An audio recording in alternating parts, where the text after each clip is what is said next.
ಸೆಕೆಂಡ್ಗೆ ಕೊಡ್ತೀವಿ.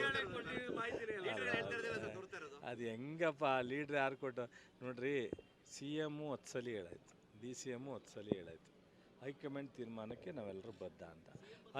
ಒಂದು ನಿಮಿಷ ಕೇಳು, ರೀಶಫಲ್ಲು ಅಷ್ಟೇ, ರೀಶಫಲ್ಲು ಮುಖ್ಯಮಂತ್ರಿ ಮತ್ತು ಪಕ್ಷ ಅವರಿಬ್ಬರ ಮಧ್ಯದಲ್ಲೇ ತೀರ್ಮಾನ. ಅವ್ರು ಯಾವಾಗ ಪಕ್ಷ ಜೊತೆ ಮಾತನಾಡಿ ಮುಖ್ಯಮಂತ್ರಿ ಮಾಡ್ತಾರೋ ಅವಾಗ ರೀಶಫಲ್ ಮಾಡ್ತಾರೋ, ಎಕ್ಸ್ಪೆನ್ಷನ್ ಮಾಡ್ತಾರೋ, ಇನ್ನೊಂದು ಮಾಡ್ತಾರೋ, ಅದು ಏನಿದ್ರೂ ಅದು ಅಧಿಕಾರ ಮುಖ್ಯಮಂತ್ರಿಗಳಿಗಿದೆ.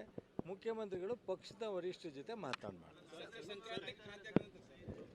ಎಲ್ಲ ನವಂಬರ್ದು ಆಗೋಯ್ತಲ್ಲ ಬಿಡು, ಸಂಕ್ರಾಂತಿಗೂ ಇಲ್ಲ, ನವಂಬರ್ಗೂ ಇಲ್ಲ, ಯುಗಾದಿಗೂ ಇಲ್ಲ, ನೆಕ್ಸ್ಟು ಇಲ್ಲ, 28ಕ್ಕೆ ಕ್ರಾಂತಿ ಎಬ್ಬಿಸ್ತೀವಿ ನಡ್ರಿ. ಸಿದ್ದರಾಮಯ್ಯನವರು ಹೇಳ್ತಾ ಇರುವಂಥದ್ದು ರಾಹುಲ್ ಗಾಂಧಿ ಹೇಳಿದ್ರೆ ಅಂತ. ಹಂಗಂದ್ರೆ ಮಲ್ಲಿಕಾರ್ಜುನ್ ಖರ್ಗೆ ಅವರ ಪಾತ್ರ ಏನು ಅನ್ನುವಂಥದ್ದು ಇಲ್ಲಿ ಸರ್. ಮಲ್ಲಿಕಾರ್ಜುನ್ ಖರ್ಗೆ ಅವರೇ, ನಾನು ಮತ್ತು ರಾಹುಲ್ ಗಾಂಧಿಯವರು ಮೇಡಮ್ಮು ಕೂತು ತೀರ್ಮಾನ ಮಾಡ್ತೀವಿ ಅಂತ ಹೇಳಿದ್ವಿ. ಅದು ಒಂದು ನಿಮಿಷ ಕೇಳಿ, ಯಾವುದೇ ಪಕ್ಷ ಉಳಿಬೇಕು ಅಂದರೆ, ಈಗ ನಾನು ಜಿಲ್ಲಾ ಉಸ್ತುವಾರಿ ಸಚಿವನಾಗಿದ್ದೆ, ನನ್ನ ತೀರ್ಮಾನ ಅಂದ್ಬಿಟ್ರೆ ನನ್ನ ಜೊತೆಲಿ ಶಾಸಕರಿದ್ದಾರೆ, ನನ್ನ ಜೊತೆಲಿ ಪಕ್ಷ ಇದೆ.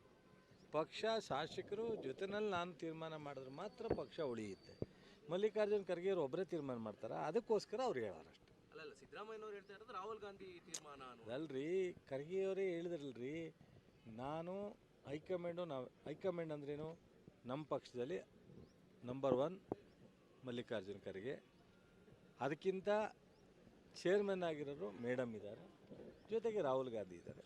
ಅವ್ರು 3 ಜನ ನಮ್ಮ ಪಕ್ಷಕ್ಕೆ ಹೈಕಮಾಂಡ್. ಅವ್ರು 3 ಜನ ಕೂತ್ಕೊಂಡು ತೀರ್ಮಾನ ಮಾಡ್ತಾರೆ ಎಂದಾಗ ಅದಕ್ಕೋಸ್ಕರ ಖರ್ಗೆ ಅವ್ರ ಹತ್ರ ಮಾತಾಡಿದ್ದೀವಿ. ಆದರೆ ರಾಹುಲ್ ಗಾಂಧಿಯವರು ಯಾವತ್ತು ಕೂತ್ಕೊಂಡು 3 ಜನ ತೀರ್ಮಾನ ಮಾಡ್ತಾರೆ ಅದು ಅಂತ ಹೇಳಿರ್ತಾರೆ. ಅದನ್ನು ನೀವು ಹಂಗಂದಿರ್ತೀವಿ. ಯಾರು ಒಪಿನಿಯನ್ನು ಕೇಳಲ್ಲ. ಪಕ್ಷ ಮುಖ್ಯಮಂತ್ರಿಗಳು, ನಮ್ಮ ಪಕ್ಷದ ಅಧ್ಯಕ್ಷರು ಅವರೇ ಕೂತ್ಕೊಂಡು ತೀರ್ಮಾನ ಮಾಡ್ತಾರೆ. ಎಲ್ಲ ಚೆನ್ನಾಗಿದೆ. ಎಲ್ಲಿ ಸುದ್ದಿ 3 ವಾಹಿನಿಯ ಹೆಚ್ಚಿನ ಮಾಹಿತಿಗಾಗಿ ಸಬ್ಸ್ಕ್ರೈಬ್ ಆಗಿ ಹಾಗೂ ಬೆಲ್ ಬಟನ್ ಒತ್ತಿ.